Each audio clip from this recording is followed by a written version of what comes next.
Key 9. The Hermit. Yod, transliterated as the letters I, J, Y, and having a value of 10, means the hand of man. It is the open hand, in contradistinction to Kaf, the closed one, which follows it in the alphabet.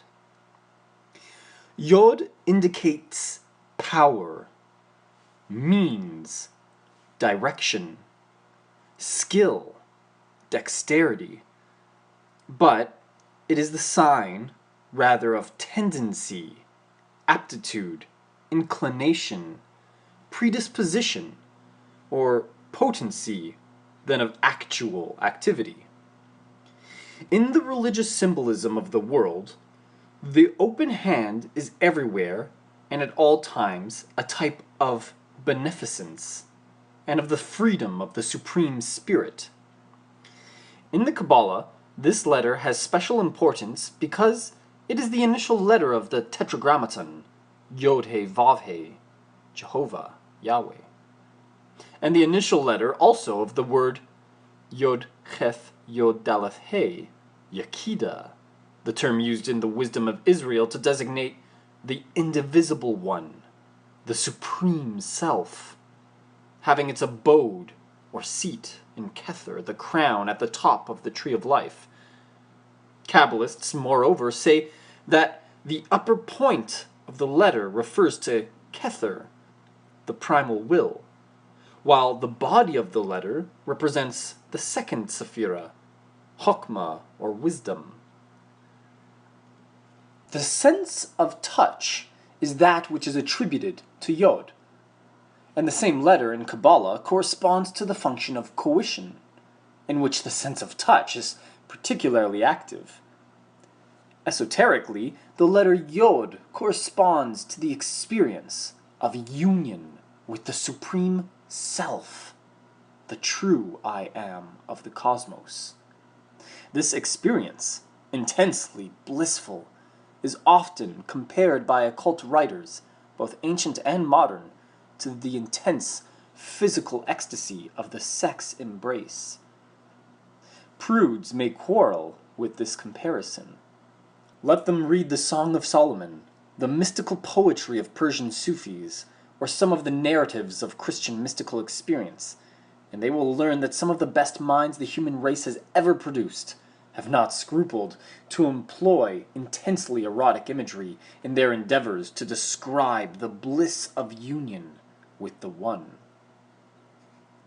North below is the direction attributed by Kabbalists to Yod. On the cube of space, it is the lower boundary of the northern face, and the northern boundary of the lower face. It joins the lower ends of the vertical lines northeast, the Emperor, and northwest, Justice. One reason for this attribution is that the destruction of error symbolized by key 16, north, is one of the elements of mystic experience. Furthermore, that experience depends on certain transformations of the Mars force in the physical body, and these transformations are affected by subconsciousness below. Again, mystic experience is the supreme expression of subconscious processes of memory and association, High Priestess, below. When we most perfectly remember ourselves, we experience this blissful merging of personal consciousness with the universal. The color assigned to Virgo is yellow-green. Its musical tone is F, natural. Virgo, the Virgin, a mutable or common earthy sign, is attributed to the letter Yod. It is ruled by Mercury, key 1, the magician, and is also the sign in which Mercury is exalted. Virgo is dominated, therefore, by self-conscious initiative, and represents the state in which the highest manifestation of self-consciousness is experienced. This state is what the Bible calls heaven. Therefore, Jesus said that in heaven there is neither marriage nor giving in marriage, because in the blissful state of union there is no sense of otherness or separation. This corresponds to the idea of virginity connected with the sign. In the state of consciousness we are now considering, all distinctions of separate personality, and consequently all distinctions of sex, are completely obliterated. Astrologers say Virgo rules the intestines, where digestion is completed, and where the final selection is made between assimilable material and what is rejected as waste. In certain forms of occult practice, concealed under the veils of alchemy, the assimilation of solar energy from food by the lacteals in the small intestine is tremendously increased. To this practice we may refer alchemical references to the first matter as virgin's milk, prepared under the regime of mercury, to the process of putrefaction symbolized by a black dragon, the convulsions of the intestines in the darkness of the abdominal cavity, and to the fact that, in its visible aspect, the first matter is a thing accounted by all men to be the vilest thing on earth. Intelligence of will is the mode of consciousness attributed to the letter Yod. Say the Kabbalists, quote, "It prepares all created beings, each individually, for the demonstration of the existence of the primordial glory." End quote. This demonstration is the experience hitherto described. The primordial glory is that of the Supreme Self. The word translated above as will means primarily delight, and has, for supplementary meanings, pleasure, intent, purpose, determination. Thus, we find that all descriptions of mystic experience agree that it is first-hand knowledge of an ineffable glory, of an unspeakable bliss, and of an intensely certain and definite, though incommunicable, knowledge of the meaning and tendency of the cosmic life process. In this experience, the question, "What is this all about?" is settled once and for all.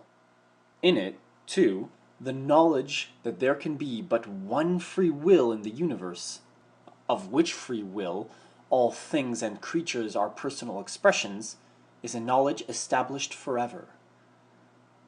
The Hermit is a title referring to a passage in the Kabbalah which says, quote, "Yod is above all," symbolizing the Father, "and with him is none other associated." End quote. A hermit lives alone, isolated. The picture shows him alone, standing on a snowy mountain peak, far above the climbing travelers for whom he holds aloft his lantern as a beacon. His white beard shows that he is the most holy Ancient One, identified with the primal will. His gray cowled robe suggests another Kabbalistic title for the One, quote, "concealed with all concealment," end quote.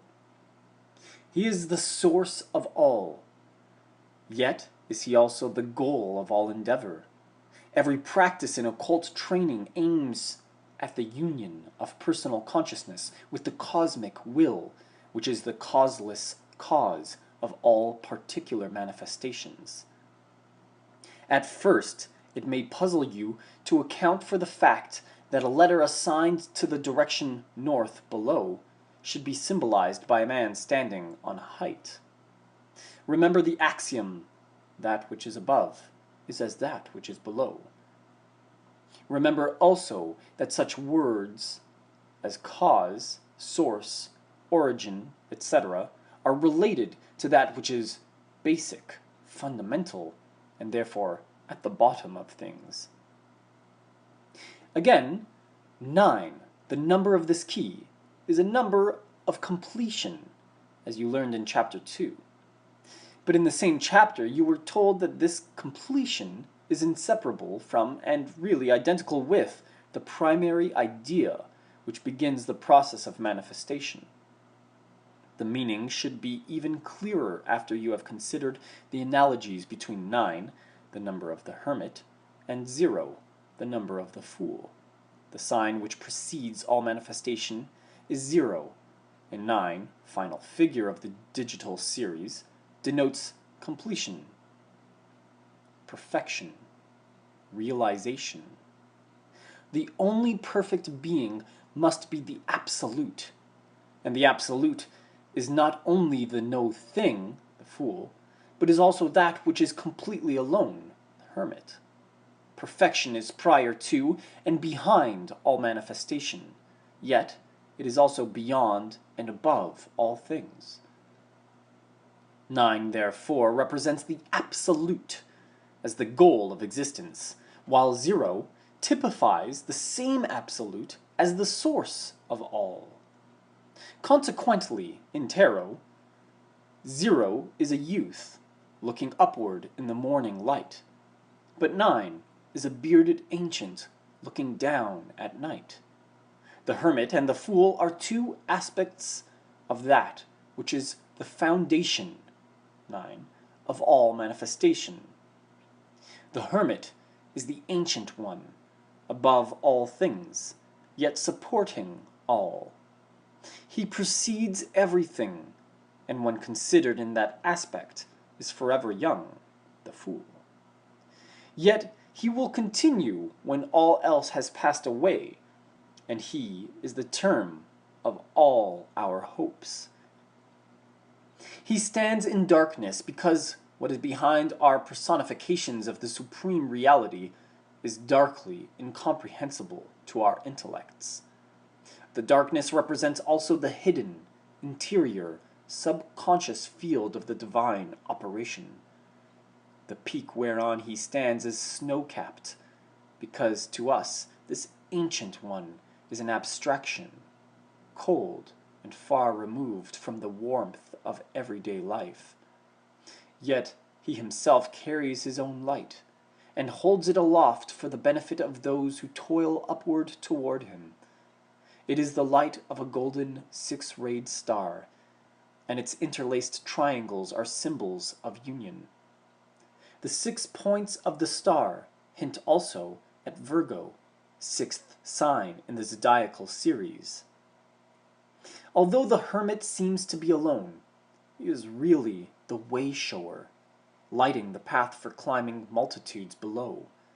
He has no need to climb, hence his staff is held in his left hand. The staff is one of the implements of the magician, and corresponds to the archetypal world. When we reason about it, the causeless cause seems afar off, a cold, isolated abstraction. In truth, it is intimately related to every circumstance in our daily personal experience. It is the substance, the power, the consciousness expressed in the least of our experiences. It is the source of all our personal light and wisdom. It is the objective of all our aspirations. The hermit is the supreme will, the cosmic, eternal urge to freedom. Union with that will is the highest result of the operation of the law that subconsciousness responds to the initiative and to the suggestions of self-consciousness. Only through the working of the subconscious body-transforming powers may our bodies undergo the subtlest changes which make them fit vehicles for union with the Supreme Spirit. This is why Mercury, ruler of Virgo, is also exalted or sublimated in that sign. Mercury is the magician, and self-training in right interpretation of experience, in concentration, in the manipulation of subconsciousness, is what bears fruit, finally in union with what is pictured here as the hermit. In this union, the sense of personal self is lost, and one knows nothing but the I am. Hence, occult teachings frequently call this experience isolation, exactly what the title of Key 9 implies. Psychologically, this is the state of being conscious that all volition is universal rather than personal. It includes first-hand knowledge of the law, of the eternal freedom of the true self. This carries with it the perception that the idea of personal will, that is, of will originating in or inhering in personality, must be an illusion. This consciousness, quote, the demonstration of the existence of the primordial glory, end quote, is the basis of the mighty works of adepts, the foundation for the miracles which are the evidences of genuine sainthood. Thus, and also because it is consciousness of the true basis of all manifestation, the hermit bears the number which Hebrew occultism associates with basis or foundation. This number 9, it should be remarked, is also the number which Kabbalists ascribe to the reproductive organs of Adam Kadmon, the archetypal man. For all sages are agreed that, though intelligence of will seems to be the outcome of personal effort and aspiration, it is really the final stage of a work initiated and carried on by the life power itself.